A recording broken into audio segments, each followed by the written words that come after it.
You ask Tiger to calculate. This deals with finding the midpoint between 2 points.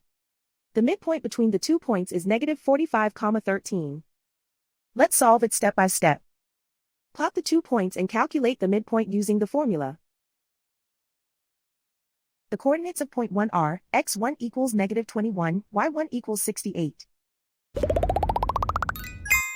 The coordinates of point 2 are, x2 equals negative 69, y2 equals negative 42.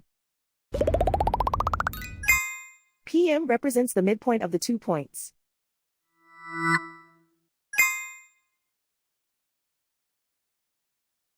Use the x values in the midpoint formula to find the midpoints x. x1 equals negative 21.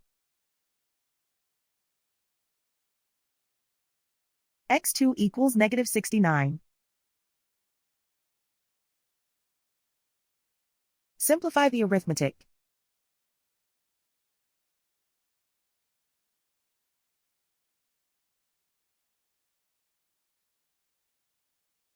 Use the y values in the midpoint formula to find the midpoints y. y1 equals 68.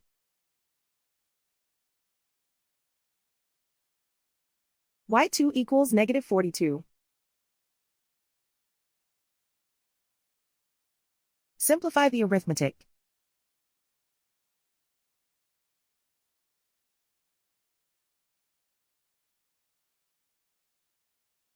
And so, the midpoint is negative 45,13.